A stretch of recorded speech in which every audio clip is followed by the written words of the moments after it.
जय श्री कृष्ण। हमारे चैनल में आपका स्वागत है। भगवान शिव शंभु देवों के देव महादेव है, समस्त वैष्णवों में सर्वश्रेष्ठ वैष्णव है, जो हमें भगवान श्री कृष्ण की शुद्ध भक्ति प्रदान करते हैं। और ऐसे ही परम कृपालु भगवान शिव जी की महाशिवरात्रि 26 फरवरी को आ रही है और उसी के उपलक्ष्य में हम महाशिवरात्रि कथा अध्याय आपके समक्ष लेकर आते हैं। तो इसे सुनने के लिए अंत तक हमारे साथ जुड़े रहना और हमारे द्वारा किया जा रहा वैदिक कथाओं का प्रचार आपको अच्छा लगता है तो इस चैनल को सब्सक्राइब भी कर लेना, जिससे कि हमारे द्वारा आने वाली सभी नई कथाएं आप बिना किसी रुकावट के सुन सके। तो चलिए आज की कथा का आरंभ करते हैं। महाशिवरात्रि कथा अध्याय में हमने पीछे देखा कि दक्ष ने भगवान शिव के प्रति अपनी द्वेष भावना में अपने द्वारा आयोजित महायज्ञ में सभी देव, गंधर्व, ब्रह्मा जी, भगवान विष्णु को भी आमंत्रित किया, एकमात्र भगवान शिव शंभु को ही आमंत्रित नहीं किया। अब अपने पिताश्री के घर हो रहे महायज्ञ की सूचना देवी सती को हुई तो वे अत्यंत दुखी हुई, साथ ही उन्हें बहुत क्रोध भी आया। इसलिए इस यज्ञ में बिना आमंत्रण के भी वह जाने के लिए तैयार हो गई। भगवान शिव जी के समझाने पर भी देवी सती नहीं मानी और नंदी और गणों के साथ देवी सती ने अपने पिताश्री के घर की ओर प्रस्थान किया और उस स्थान पर जा पहुंची जहां वह महायज्ञ हो रहा था। विविध प्रकार के अद्भुत आकर्षणों से परिपूर्ण पिता के उस भवन को देखकर सती देवी द्वार पर ही रुक गई और नंदी से उतरकर इधर उधर देखा तो यज्ञ में उन्होंने अपने माता, पिता, मित्र, संबंधियों तथा बंधु बांधवों सभी को देखा। देवी सती प्रसन्नतापूर्वक अपने माता पिता के पास गई और उनको प्रणाम किया। तत्पश्चात वे जिस प्रयोजन से वहां गई थी, सर्वप्रथम वही प्रश्न अपने पिताश्री से पूछा। उन्होंने कहा, हे पिताश्री, आपने इस संपूर्ण भौतिक जगत को पवित्र करने वाले परम कल्याणकारी भगवान शंकर को ही अपने यज्ञ में क्यों नहीं बुलाया? और वहां उपस्थित सभी ऋषि मुनियों से भी कहने लगी, हे भृंगी जी, क्या आप भगवान शिव को नहीं जानते? हे महामते कश्यप, क्या आप भी महादेव जी से अपरिचित है? हे अत्रे, वशिष्ठ, क्या आप भी महेश्वर की महिमा नहीं जानते? हे इंद्र, इस समय आपका कर्तव्य क्या है? हे भगवान विष्णु, आप तो परमेश्वर महादेव जी को अच्छी तरह जानते हैं। हे ब्रह्मा जी, क्या आपको भी महादेव जी के पराक्रम का ज्ञान नहीं है? इस प्रकार सती वहां उपस्थित सभी से एक एक कर प्रश्न पूछने लगी। अब सती की भरी सभा में प्रश्नोत्तरी देखकर दक्ष क्रोधित होकर बोले, हे बद्रे, आपके शब्दों का अर्थ क्या है? अब तुम्हारी यहाँ कोई ज़रूरत नहीं है। अगर तुम यहाँ रुकना चाहती हो तो रुको और जाना चाहती हो तो चली जाओ। आखिर तुम यहाँ क्यों आई हो? तुम्हारा पति, जिन्हें शिव कहा जाता है, अमंगलों का अवतार है, वह कुलवान भी नहीं है। इतना ही नहीं, उसे वेदों से भी बहिष्कृत किया गया है। तुम्हारा पति तो भूत, प्रेत और पिशाचों का स्वामी है और इसीलिए उसे इस यज्ञ में आमंत्रित नहीं किया। अब इस प्रकार अपने पिता को शिवजी की निंदा करते देख विश्ववंदिता सती अत्यंत क्रोधित हो गई और सोचने लगी कि जो महादेव जी की निंदा करता है और जो उनकी निंदा चुपचाप सुनता है, वे दोनों नरक में जाते हैं और जब तक सूर्य और चंद्रमा है तब तक वह नरक में ही पड़े रहते हैं। अतः अब मैं अपने शरीर को त्याग करती हूँ। इस प्रकार सोचते हुए उसी क्षण सती ने शिव, रुद्र आदि नामों का जाप किया और अग्नि में प्रवेश कर गई।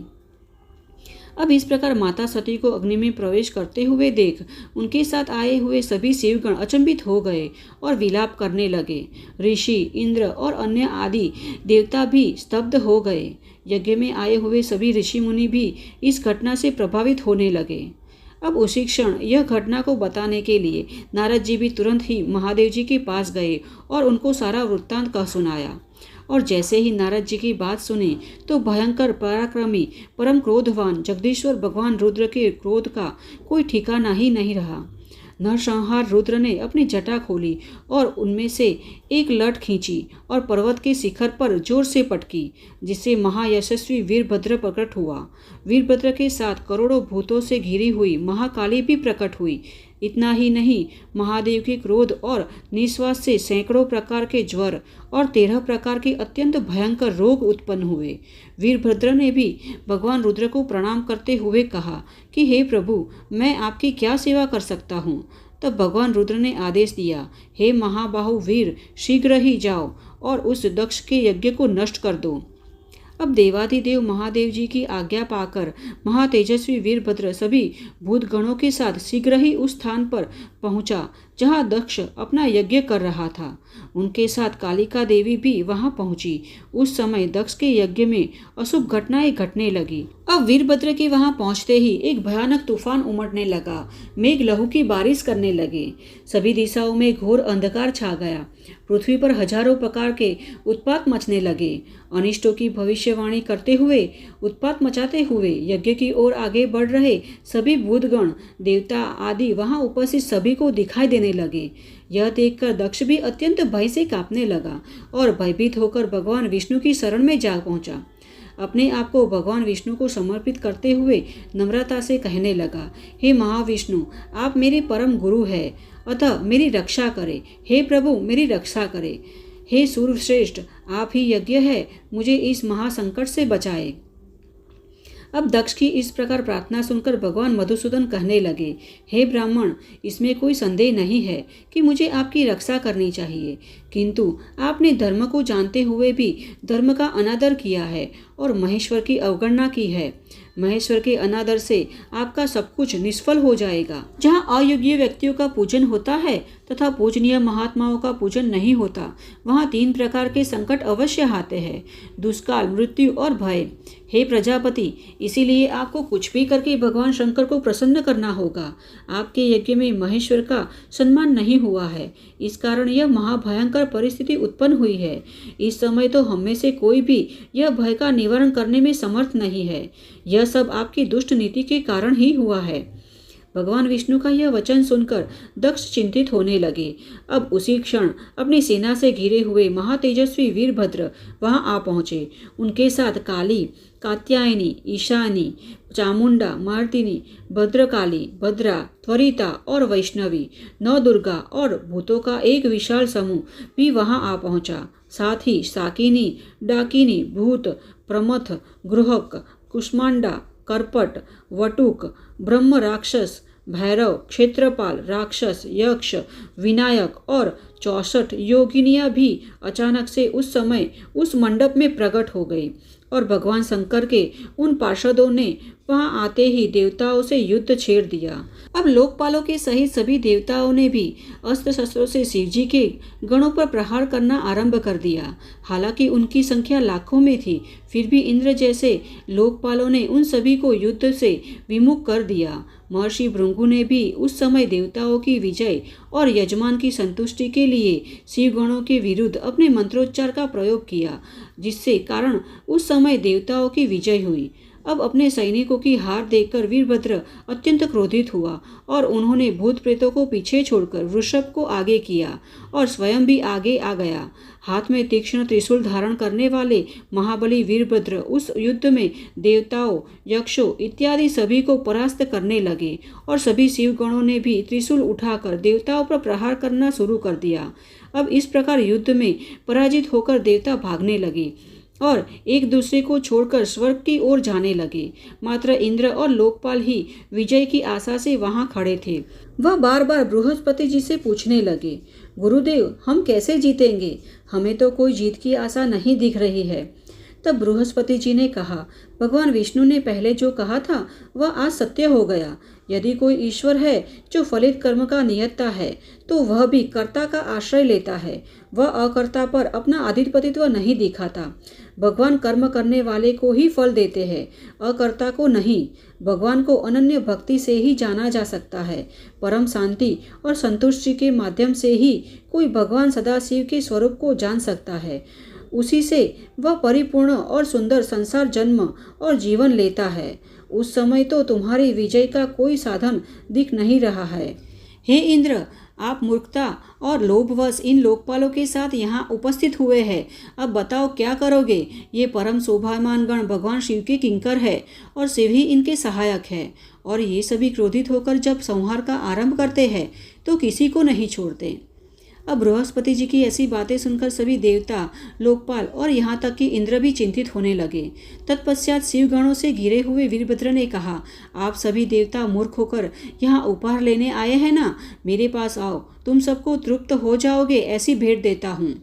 इस प्रकार क्रोधित होते हुए वीरभद्र ने सभी देवताओं पर बाणों की वृष्टि शुरू कर दी। बाणों के आघात से व्यतीत होकर सभी देवता दसों दिशाओं में भागने लगे। अब सभी देवता और लोकपालों को पलायन होते हुए देख भगवान विष्णु भी वहां से चले गए। तत्पश्चात वीरभद्र ने अपने गणों के साथ यज्ञशाला में प्रवेश किया और सभी देवता, ऋषि तथा अन्य जो कोई भी यज्ञ में उपस्थित था उन सभी को भगवान शिव के गणों ने परास्त कर दिया और महर्षि भृंगी को भी जमीन पर पटक दिया। पूषा ने दांत दिखाकर हंसी उड़ाई थी, इसलिए शिवगणों ने उसके दांत ही तोड़ दिए। अग्निपत्नी स्वधा और स्वाहा को भी अपमानित कर दिया। इतना ही नहीं, उन्होंने क्रोधित होकर ऐसे ऐसे कृत्य किए जो शब्दों में वर्णित नहीं किए जा सकते। अब दक्ष अत्यंत भयभीत होकर अंतर्वेदी में छुप गया था और जैसे ही इस बात का पता चला तो क्रोधित वीरभद्र ने उसे पकड़ लिया और उसका जबड़ा पकड़कर उसके शीश पर तलवार से प्रहार किया और उस प्रहार से उसका शीश धड़ से अलग हो गया और तुरंत दक्ष के कटे हुए शीश को वीरभद्र ने यज्ञ कुंड में फेंक दिया। यह सब देखकर अन्य सभी देवता, पितर, ऋषि, यक्ष और राक्षस जो उस यज्ञशाला में बचे गए थे वह सभी भी शिवगणों के आक्रमण के भय से वहां से भाग गए। चंद्रमा, आदित्य, ग्रह, नक्षत्र और तारे सभी को शिवगणों ने भगा दिया और ब्रह्मा जी भी अपने पुत्र दक्ष की मृत्यु के शोक से दुखी होकर सत्यलोक में चले गए और वहां जाकर शांत मन से विचार करने लगे। अब मुझे क्या करना चाहिए? इस अपमान के कारण ब्रह्मा जी को शांति नहीं मिल रही थी। यह जानकर कि यह सब उस दक्ष के पाप का फल है, पितामह ने कैलाश पर्वत पर जाने का निर्णय किया और फिर महातेजस्वी ब्रह्मा जी सभी देवताओं को साथ लेकर पर्वतों में श्रेष्ठ कैलाश में आए। वहां उन्होंने नदी के पास एकांत में बैठे हुए सदाशिव जी के दर्शन किए। उनके मस्तक पर बंधी हुई जटा अत्यंत शोभायमान लग रही थी। भगवान शिव को देखकर ब्रह्मा जी दंडवत होकर जमीन पर गिर पड़े और अपने अपराधों के लिए क्षमा याचना करते हुए भगवान शिव के चरणारविंदों में स्पर्श करके उनकी स्तुति करने लगे। ब्रह्मा जी ने कहा, हे शांत स्वरूपा, सर्वव्यापी परब्रह्म परमात्मा भगवान रुद्र, आपको नमस्कार है। मस्तक पर जड़ा धारण करने वाले महान लौह ज्योतिर्मय महेश्वर को नमस्कार है। हे भगवान, आप इस संसार की रचना करने वाले प्रजापतियों के रचयिता है। आप सबका भरण पोषण करते हैं। आप ही सबसे महान है। आप रुद्र, महान, नीलकंठ और वेदा है। ये संपूर्ण जगत आपका ही स्वरूप है। आप ही इसका बीज है। आप ही इस संसार को आनंद देने वाले हैं। आप ओमकार और संपूर्ण नियोजक के प्रवर्ता है। यज्ञ, यजमान और यक्ष प्रवर्तक भी आप ही है। फिर हे प्रभु, यह यज्ञ के प्रवर्तक होते हुए भी आपने इस यज्ञ का विनाश क्यों किया? हे महादेव, आप तो ब्राह्मणों के हितैषी है, फिर भी आपके द्वारा अध्यक्ष का वध कैसे हो गया? हे रुद्र, आप गौओं और ब्राह्मणों के प्रतिपालक है। आप समस्त प्राणियों के आश्रय है, इसीलिए आप हमारी रक्षा कीजिए। इस प्रकार ब्रह्मा जी की स्तुति सुनकर महादेव जी बोले, हे पितामह, सावधान रहो और मेरी बात सुनो। दक्ष अपने कर्मों से ही मरा है, इसमें कोई संदेह नहीं है। इसीलिए कभी भी ऐसा कोई कर्म नहीं करना चाहिए जिससे दूसरों को कष्ट हो। हे ब्राह्मण, यदि ऐसा कोई कार्य दूसरों को कष्ट पहुंचाते हुए किया जाए तो एक दिन वह वापस स्वयं के पास ही आता है। अब इतना कहकर दयालु भगवान शंकर उसी समय ब्रह्मा जी के साथ आए अन्य देवताओं को साथ लेकर कनखल तीर्थ में गए, जहाँ प्रजापति दक्ष का यज्ञ मंडप था। वहाँ जाकर भगवान शिव ने देखा कि स्वाहा, स्वधा, पूषा, भृगु बुद्धिमानों में सर्वश्रेष्ठ अन्य ऋषि, सभी पितर, यक्ष, गंधर्व और किन्नर सभी जिस स्थिति में थे उसी स्थिति में जमीन पर पड़े हुए थे। कुछ के हाथ टूटे हुए थे तो कुछ के पैर, और कुछ लोगों की दाढ़ी मूछें उखड़ गई थी और कुछ लोग वहीं मरे पड़े थे। अब भगवान शंकर को आते देख वीरभद्र ने समस्त गणों सहित उनके चरणों में दंडवत प्रणाम किया और सभी हाथ जोड़कर भगवान शंकर के सामने खड़े हो गए। महाबली वीरभद्र को सामने खड़ा देखकर महादेव जी मुस्कुराते हुए बोले, हे श्रेष्ठ वीर, आपने क्या किया? दक्ष को तुरंत ही यहाँ लाओ। अब महादेव जी के कहने पर वीरभद्र ने शीघ्रता से दक्ष का धड़ लाकर उनके समक्ष रख दिया। दक्ष का मात्र धड़ देखकर शंकर जी बोले, हे वीर, दुरात्मा दक्ष का शीश कहाँ है? उसे कौन ले गया? वह दुष्ट है, किंतु अगर उसका शीश मिल जाता तो मैं उसे फिर से जीवित कर देता। यह सुनकर वीरभद्र बोले, हे भगवान, मैंने तो उसी समय उसका शीश अग्नि में फेंक दिया था। अब तो मात्र उसका दुष्ट धड़ ही बचा है, किंतु हे प्रभु, उसका मुख तो आग में जलने के कारण अत्यंत विकृत हो गया है। अब वीरभद्र की यह बातें सुनकर परम कृपालु भगवान शिव ने एक पशु का भयानक शीश, जिसमें दाढ़ी भी थी, उसे दक्ष के धड़ के साथ जोड़ दिया और उसी क्षण भगवान शंकर की कृपा से दक्ष फिर से जीवित हो गया और उसे नया जीवन प्राप्त हुआ। अब भगवान रुद्र को अपने समक्ष देखकर दक्ष अपने कृत्य के कारण अत्यंत लज्जित हो उठा और परोपकारी भगवान शंकर के चरणों में शीश झुकाकर शिव जी की स्तुति करते हुए कहने लगे, सभी को वरदान प्रदान करने वाले परम देवता महादेव रुद्र को मैं नमस्कार करता हूँ, जो संपूर्ण संसार के स्वामी है और जो भक्ति से ही प्राप्त होते हैं, वह भगवान शिव को मैं नमस्कार करता हूँ। अब इस प्रकार दक्ष के द्वारा की गई स्तुति के पश्चात भगवान शंकर ने कहा, हे सूर्य श्रेष्ठ, 4 प्रकार की पुण्य आत्मा मेरा सदा भक्ति करते रहते हैं। धर्मात्मा, जिज्ञासु, यथार्थी और बुद्धिमान सदैव मेरी पूजा करते हैं। इन सब में बुद्धिमान श्रेष्ठ है, इसीलिए सभी बुद्धिमान पुरुष मुझे विशेष प्रिय है, इसमें कोई संदेह नहीं है। जो मनुष्य बिना ज्ञान के मुझे प्राप्त करने का प्रयास करता है, वह अज्ञानी है। तुम यज्ञादि कर्मों के द्वारा ही संसार सागर को पार करना चाहते हो, परंतु कर्म में आसक्त मूर्ख मनुष्य वेद, यज्ञ, ध्यान और तपस्या से भी मुझे प्राप्त नहीं किया जा सकता। इसीलिए आपको अपने मन को एकाग्र करके ज्ञानिष्ठ होकर कर्म करना चाहिए। सुख दुख में समभाव से सदैव प्रसन्न रहकर मेरी भक्ति करनी चाहिए। अब इतना कहकर भगवान शिव ने दक्ष को वही कनखल क्षेत्र में रहने का आदेश दिया और वह अपने निवास स्थान पर कैलाश पर चले गए। तत्पश्चात ब्रह्मा जी ने भृंगु आदि सभी ऋषियों को सांत्वना दी और ज्ञान प्रदान किया और उसी क्षण सभी ऋषि मुनियों के ज्ञान चक्षु खुल गए। तो इस प्रकार सभी ऋषि मुनियों के साथ प्रजापति दक्ष को भगवान शंकर द्वारा दिए गए उपदेश से श्रेष्ठ ज्ञान की प्राप्ति हुई। तत्पश्चात शिवजी के ध्यान में तत्पर होकर दक्ष तपस्या में लीन हो गए। अतः मनुष्य को भी सदैव यत्नपूर्वक भगवान शंकर की पूजा अवश्य करनी चाहिए। तो यह है शिवजी की महिमा की कथा, जो हम हमारे वैदिक शास्त्र से ही लेकर आते हैं और हमें आशा है कि यह कथा आपको अच्छी लगी होगी। अगर अच्छी लगी है तो एक लाइक अवश्य करना, क्योंकि आपका एक लाइक हमें ऐसी ही वैदिक और प्रमाणभूत कथाओं का प्रचार करने में प्रोत्साहित करती है। और इस कथा को अधिक से अधिक लोगों में शेयर करना, जो हमारे इस कथा सत्संग में जुड़ने की इच्छा रखते हैं, जिससे उन्हें भी इस कथा का श्रवण करने का लाभ और पुण्य फल प्राप्त हो सके। तो चलिए इस महाशिवरात्रि कथा के अगले अध्याय के साथ फिर से मिलते हैं। जय श्री कृष्ण।